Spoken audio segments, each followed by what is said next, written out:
Hello everyone. आज हम coordination chemistry का एक और थ्योरी के बारे में पढ़ेंगे, that is valence bond theory. इसके पहले हम पढ़ चुके हैं Werner's theory, crystal field theory. एक और इम्पॉर्टेंट थ्योरी है। इस थ्योरी को हिटलर और लिंडन ने और पॉलिंग एंड स्लेटर ऐसे साइंटिस्ट थे, इनने दिया है। तो सबसे पहले इसके हम मेन पॉइंट्स को देखते हैं कि क्या क्या मेन पॉइंट्स है। तो पॉइंट्स, इसका पहला पॉइंट बोलता है कि there is coordinate type covalent bond between metal and ligand in a coordination complexes. जितने भी कॉम्प्लेक्सेस फॉर्म हो रहे हैं उसमें मेटल और लिगेंड के बीच कोऑर्डिनेट टाइप कोवेलेंट बॉन्ड का फॉर्मेशन होता है। ये जो कोवेलेंट बॉन्ड है वो मेटल और लिगेंड के बीच अनइक्वल शेयरिंग ऑफ इलेक्ट्रॉन के थ्रू फॉर्मेशन होता है। ऐसा नहीं कि इक्वल शेयरिंग हो रहा है, जैसे कोवेलेंट के अंदर मेटल या जो भी दो एटम है, दोनों एटम का इक्वल इलेक्ट्रॉन्स का शेयरिंग होता है, जबकि यहाँ पर अनइक्वल शेयरिंग होता है। Pairing is done by overlapping of atomic orbitals of metal और ligand। मेटल और लिगेंड के एटॉमिक ऑर्बिटल्स का ओवरलैपिंग होता है, जिसमें कि मोस्टली जो ऑर्बिटल्स होते हैं वो मेटल के ऑर्बिटल्स होते हैं, जबकि उन ऑर्बिटल्स में ओवरलैपिंग का काम या फिर बॉन्ड फॉर्मेशन का काम लिगेंड के इलेक्ट्रॉन्स करते हैं। Metal should have vacant orbital and ligand should have filled p orbital। यही पॉइंट आपको बता रही थी मैं कि जो मेटल होते हैं उनका जो ऑर्बिटल होता है वो वैकेंट होता है, खाली होता है। डी ऑर्बिटल मोस्टली इस बॉन्ड के फॉर्मेशन में पार्टिसिपेट करते हैं, तो वो वैकेंट होता है। और इन वैकेंट ऑर्बिटल्स के अंदर लिगेंड के इलेक्ट्रॉन पेयर आकर के कोऑर्डिनेट बॉन्ड का फॉर्मेशन करते हैं। सेंट्रल मेटल का जो हाइब्रिड ऑर्बिटल है और लिगेंड का अनहाइब्रिड ऑर्बिटल, ये ओवरलैप होता है आपस में। Hybridization of weak hybridization of metal वो डिसाइड करता है कि ज्योमेट्री किस टाइप की होगी, या हाइब्रिडाइजेशन का टाइप जैसा होगा वैसा ही उसकी ज्योमेट्री होगी। यह हम बहुत छोटी क्लासेस में पहले भी पढ़ चुके हैं। जैसे एग्जांपल, यदि मेरे पास कोऑर्डिनेशन नंबर 2 है, उस केस में मेरे पास दो तरह के हाइब्रिडाइजेशन हो सकते हैं, एसपी या डीपी। तो मेरे पास ज्योमेट्री जो होगी वो लीनियर ज्योमेट्री होगी। हाइब्रिडाइजेशन कोऑर्डिनेशन नंबर 3 होता नहीं है, कोऑर्डिनेशन नंबर 4 होगा। तो हाइब्रिडाइजेशन sp3 d3s हो सकता है। उस केस में जो शेप फॉर्मेशन होगा that is tetrahedral shape. Hybridization number 4 के अंदर चाहे तो DsP2 हाइब्रिडाइजेशन भी हो सकता है, तब जो शेप फॉर्मेशन होगा दैट इज स्क्वायर प्लेनर। 5 होने पर sp3d या DsP3 हाइब्रिडाइजेशन होगा। दो तरह के शेप फॉर्मेशन होंगे, ट्राइकोनल बाइपिरामिडल या फिर स्क्वायर पिरामिडल। कोऑर्डिनेशन नंबर 6 होने पर भी दो तरह का हाइब्रिडाइजेशन हो सकता है, sp3d2 और d2sp3। तो दोनों ही केस में ऑक्टाहेड्रल शेप बनेगा, लेकिन इनका नाम अलग अलग होगा। यदि sp3d2 है तो उसको मैं आउटर ऑर्बिटल कॉम्प्लेक्स कहूंगी, और यदि d2sp3 हाइब्रिडाइजेशन है तो उसको मैं इनर ऑर्बिटल कॉम्प्लेक्स कहती हूँ। इन हाइब्रिडाइजेशन को, ज्योमेट्री को, कोऑर्डिनेशन नंबर को समझने से पहले पहले एक चीज़ हमको ये समझना जरूरी है कि जो लीगेंड है वो कितने टाइप के होते हैं। यदि टाइप ऑफ लीगेंड और उनके इलेक्ट्रॉन भरने की टेंडेंसी या इलेक्ट्रॉन भरने का टाइप हम समझ लेंगे तो हम ये कॉम्प्लेक्स का फॉर्मेशन भी बहुत आसानी से समझ पाएंगे। मोस्टली हमारे पास दो टाइप के लिगेंड है, एक होता है वीक फील्ड लिगेंड, दूसरा होता है strong field ligand. Weak field ligand का दूसरा एक नाम भी आप याद कर लीजिए, दैट इज स्पिन फ्री या हाई स्पिन कॉम्प्लेक्स भी बोलते हैं इसको, या हाई स्पिन लिगेंड भी बोलते हैं। स्ट्रॉन्ग फील्ड लिगेंड जो होता है स्पिन पेयर्ड होता है या लो स्पिन भी होता है। इलेक्ट्रॉन का भरना सबसे इम्पोर्टेंट है इसके अंदर। D1 से लेकर D3 तक तो दोनों में सिमिलर तरीके से इलेक्ट्रॉन का फीलिंग होगा, सिर्फ D4 से चेंजेस आना चालू हो जाता है। यदि मेरे पास लिगेंड वीक फील्ड है तो जितने भी मेरे पास d ऑर्बिटल है, d के अंदर 5 मेरे पास ऑर्बिट्स हैं, 5 है dx y dy z dz square x square X Y Z Y. इस तरीके से जो इसका हम जो भी 5 टाइप पढ़ते हैं उसको दो भाग में हमने बांटा था क्रिस्टल फील्ड में। एक को मैं बोलती थी एक्सियल ऑर्बिटल्स होते थे ईजी ऑर्बिटल, एक होता था नॉन एक्सियल जिसको हम T2G ऑर्बिटल बोलते थे।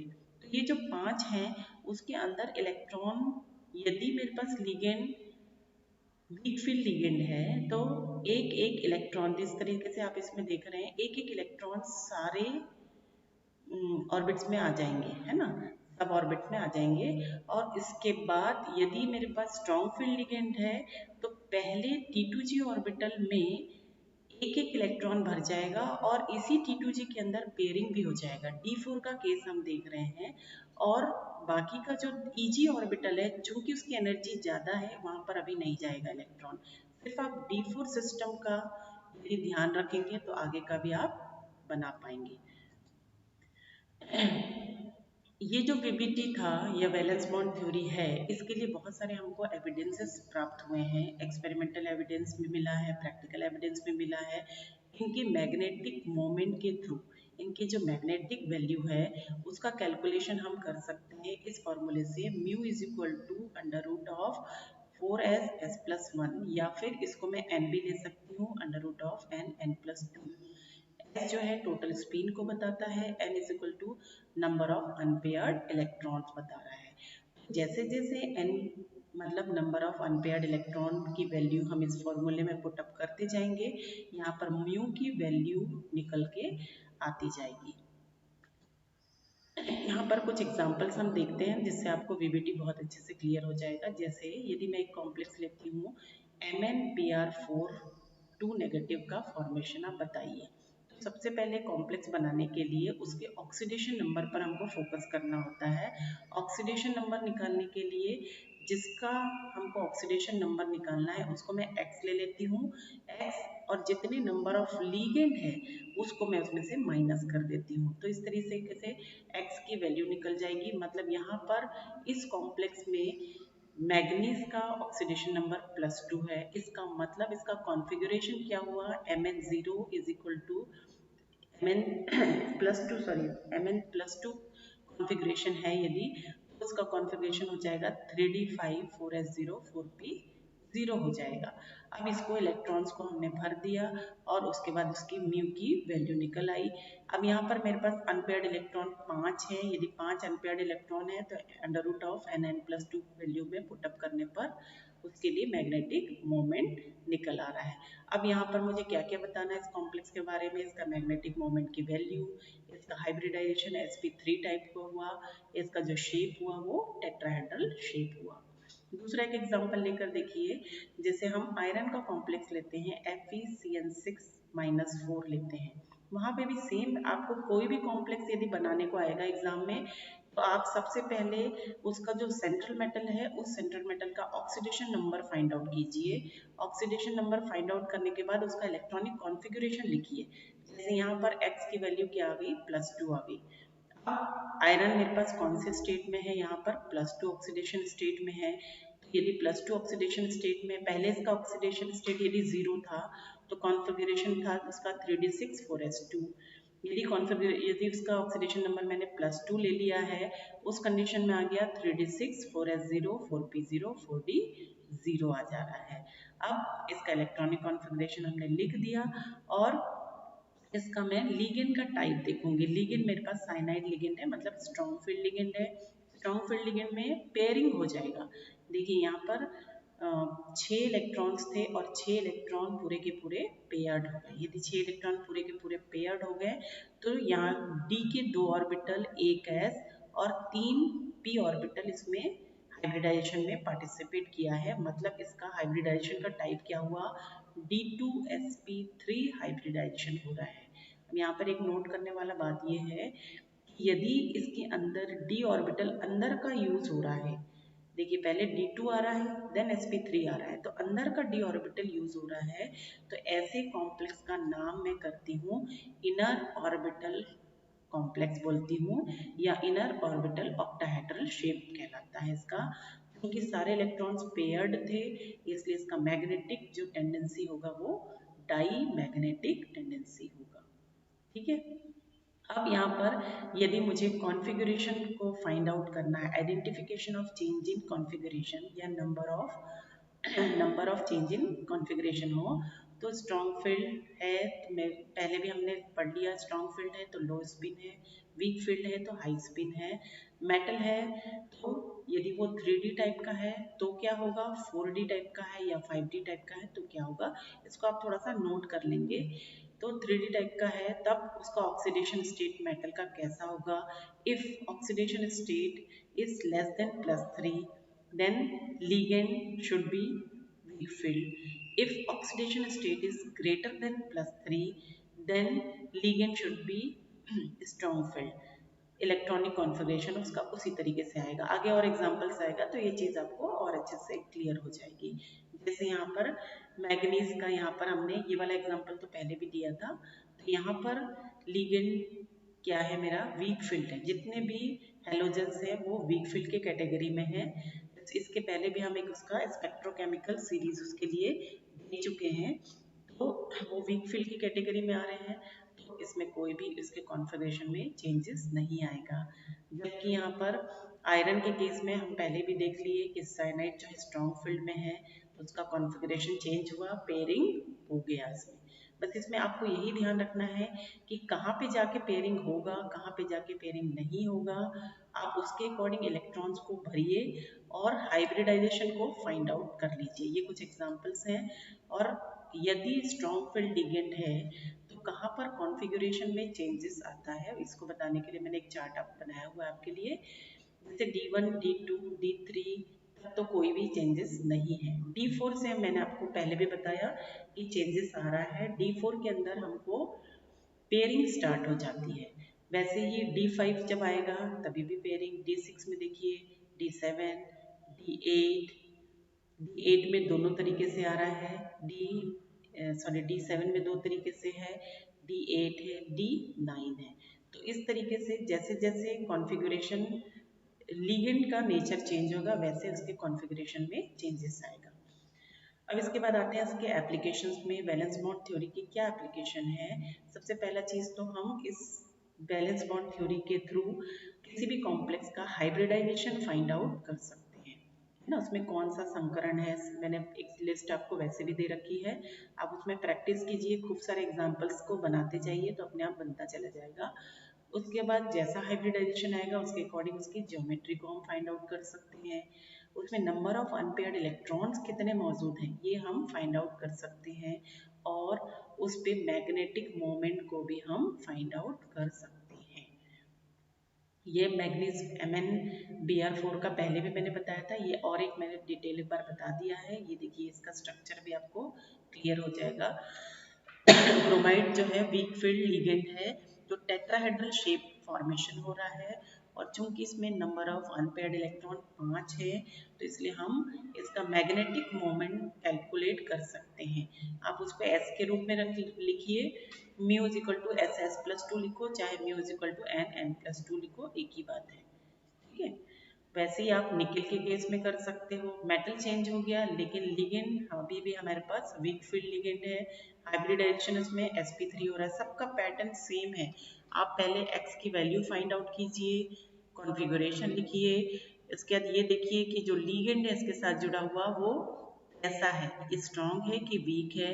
यदि वीक फील्ड है तो ज़्यादातर उसमें चेंजेस नहीं होगा, यदि स्ट्रॉन्ग फील्ड है तो उसमें पेयरिंग हो जाती है।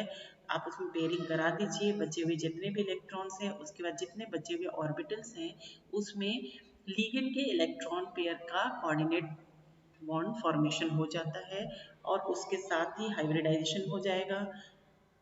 जैसे ही हाइब्रिडाइजेशन क्लियर हुआ आपको शेप पता चल जाएगा, उसके बाद आप उसकी ज्योमेट्री डिसाइड कर सकते हैं, डायग्राम बना दीजिए और उसका मैग्नेटिक मोमेंट निकाल दीजिए।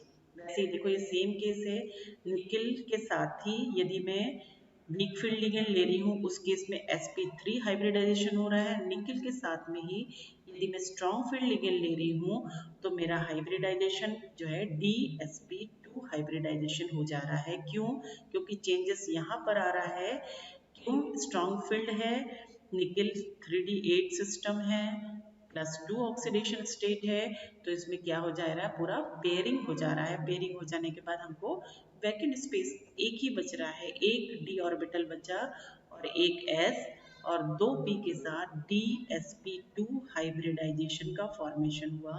यदि dsp2 हाइब्रिडाइजेशन फॉर्म हुआ तो क्या हुआ, ये स्क्वायर प्लेनर कॉम्प्लेक्स का फॉर्मेशन हुआ। नंबर ऑफ अनपेयर्ड इलेक्ट्रॉन इसमें एक भी नहीं है, इसलिए म्यू की वैल्यू क्या हो गई, 0 हो गई। वैसे ही आयरन के केस में भी आप देख सकते हो, Fe F6 का फॉर्मेशन सेम वैसे ही x की वैल्यू निकाल लीजिए, कॉन्फ़िगरेशन लिखिए। फ्लोराइड जो है वीक फील्ड लिगेंड है, ऑब्वियसली इसमें पेयरिंग नहीं होगा। हाइब्रिडाइजेशन करवा दीजिए, sp3d2 हाइब्रिडाइजेशन होगा, ऑक्टाहेड्रल कॉम्प्लेक्स बनेगा। बाहर के ऑर्बिटल्स चूंकि यूज हो रहे हैं, अंदर का d orbital 3d orbital use नहीं हो रहा है, इसलिए इसको मैं कहती हूँ outer orbital complex, high spin है और पैरामैग्नेटिक स्वभाव का है, इसलिए क्योंकि इसमें अनपेयर्ड इलेक्ट्रॉन्स प्रेजेंट है।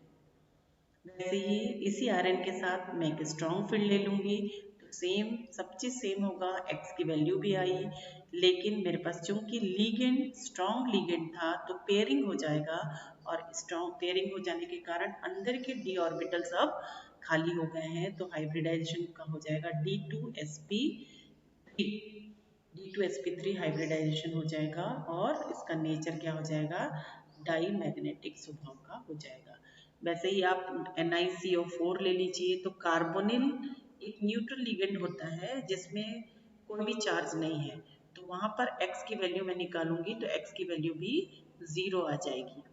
ठीक है, तो इसके साथ इसको लेते हैं यहाँ पर निकल के साथ। कार्बोनिल का आप ध्यान रखिएगा, अलग अलग कंडीशन में अलग अलग फील्ड की तरह वो यूज होता है लिगेंड, उसके लिए नोटेबल पॉइंट अभी मैं दूंगी आपको। तो ये स्ट्रॉन्ग फील्ड लिगेंड की तरह यूज हो रहा है। sp3 हाइब्रिडाइजेशन है, टेट्राहेड्रल कॉम्प्लेक्स है, n की वैल्यू 0 हैगी, mu is equal to also 0, और इसका नेचर क्या आएगा, डाईमैग्नेटिक स्वभाव का होगा। एक एग्जांपल प्लेटिनम का भी है, सेम वैसे ही आप ऑक्सीडेशन नंबर निकाल लीजिए, इसका कॉन्फ़िगरेशन आ जाएगा 5d 8 6s0 6p0 6d0, और इसका फील्ड जो होगा वो क्या होगा, ऑलवेज स्ट्रॉन्ग। ये ध्यान रखिए, if electron configuration in 5d series, यदि 5d सीरीज तक इलेक्ट्रॉनिक कॉन्फ़िगरेशन जाएगा तो हमेशा जो फील्ड होगा, यहाँ पे क्लोराइड है, नॉर्मली मैं क्लोराइड को वीक फील्ड लिगेंड कंटिन्यू करूंगी, लेकिन यदि मेरे को कॉन्फ़िगरेशन 5d सीरीज में जा रहा है तो इसी क्लोराइड को मैं as a strong field ligand handle करूंगी। तो उस केस में मेरे पास हाइब्रिडाइजेशन क्या आ जाएगा, dsp2 हाइब्रिडाइजेशन आ जाएगा, शेप स्क्वायर प्लेनर आ जाएगा और डाई मैग्नेटिक स्वभाव का होगा ये। ठीक है, वैसे यहाँ पे कुछ क्वेश्चंस मैंने इंसर्ट कर दिए हैं आप लोगों के लिए कि हाइब्रिडाइजेशन, नंबर ऑफ इलेक्ट्रॉन, ऐसे ही क्वेश्चन आते हैं एग्जाम में, पैरा डायमैग्नेटिक हो, बिहेवियर, जो भी इसका ज्योमेट्री है, तो ये क्वेश्चंस आप इसी तरीके से इसको सॉल्व करके एग्जाम में बनाएंगे। देखिए क्रोमियम के केस में भी आप ये कर सकते हैं, सेम ऐसा एग्जाम्पल है। क्रोमियम का भी आप ऑक्सीडेशन नंबर निकाल लीजिए, स्ट्रॉन्ग फील्ड लिगेंड है कार्बोनिल यहाँ पर, तो यहाँ पर पेयरिंग हो जाएगा, पेयरिंग हो जाएगा तो हाइब्रिडाइजेशन इज d2sp3। इट्रियम के केस में यदि मैं लेती हूँ तभी भी क्लोराइड को मेरे को, क्योंकि 5d सीरीज आ गई, इसलिए मुझे स्ट्रॉन्ग फील्ड लिगेंड के रूप में उसको ट्रीट करना पड़ेगा, और मेरे पास हाइब्रिडाइजेशन d2sp3 हाइब्रिडाइजेशन आ रहा है। ये देखिए कुछ और एग्जांपल्स हैं, इनको आप एग्जाम के पॉइंट ऑफ व्यू से अच्छी तरीके से रेडी कर सकते हैं। जैसे COCN6 है, 3d7 सिस्टम आ रहा है, स्ट्रॉन्ग फील्ड लिगेंड है, और हाइब्रिडाइजेशन इज d2sp3, इसमें बैक बॉन्डिंग हो जाता है, या एक देखिए दो अंदर का d ऑर्बिटल यूज हो रहा है इसमें, d2 एक s और 3 p, d2sp3 ऑक्टाहेड्रल है। वैसे ही निकिल का NiCl6, यहाँ पर भी देखिए ये निकिल जो क्लोराइड जो है यहाँ पर स्ट्रॉन्ग फील्ड लिगेंड की तरह बिहेव कर रहा है। वैसे ये देखिए ये एक इम्पॉर्टेंट दो एग्जांपल्स हैं, that is KMnO4 and dichromate. KMnO4 में मैग्नीज का ऑक्सीडेशन स्टेट +7 आ रहा है, यदि +7 ऑक्सीडेशन स्टेट है तो इसका कॉन्फ़िगरेशन आएगा 3D 0 आएगा, और उस केस में ये 4 ऑक्सीजन को कैसे कोऑर्डिनेट बॉन्ड का फॉर्मेशन करता है ये आप देखिए, 3D और 1S लेता है, तो यहाँ पर हमारा हाइब्रिडाइजेशन हो जाता है D3S, और शेप होता है tetrahedral, number of unpaired electron 0 है, म्यू की वैल्यू भी 0 है, नेचर इसका डायमैग्नेटिक है, और ये इसका ज्योमेट्री है। यहाँ पर एक इम्पॉर्टेंट क्वेश्चन हर साल आता है क्या, कि KMnO4 में नंबर ऑफ अनपेयर्ड इलेक्ट्रॉन नहीं है, उसके बाद भी आप सब जानते हैं पोटेशियम परमैग्नेट का बहुत अच्छा पर्पल कलर होता है, तो ये एक ड्रॉबैक में है इसके VBT के।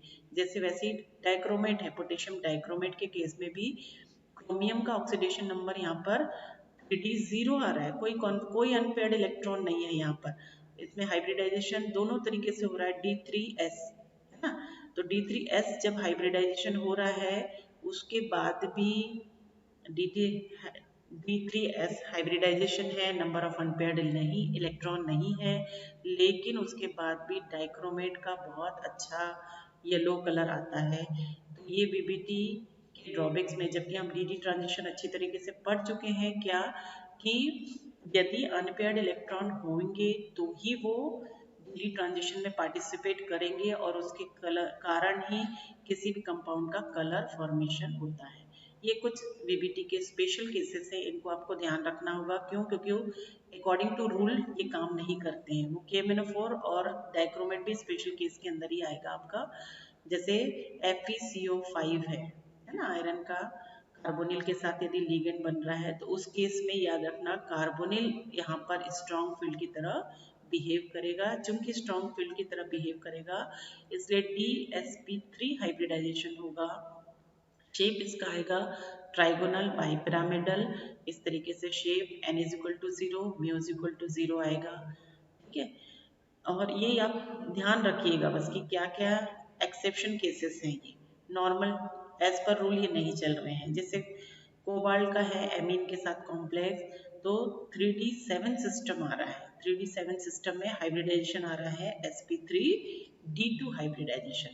वैसे ही कोबाल्ट का यदि वाटर मॉलिक्यूल के साथ हाइब्रिडाइजेशन होगा तो D2sp3 बनता है, कोबाल्ट का फ्लोराइड के साथ बनता है, तो यहाँ पर फ्लोराइड वीक फील्ड की तरह बिहेव कर रहा है, हाइब्रिडाइजेशन क्या आ रहा है sp3d2 हाइब्रिडाइजेशन आ रहा है ना।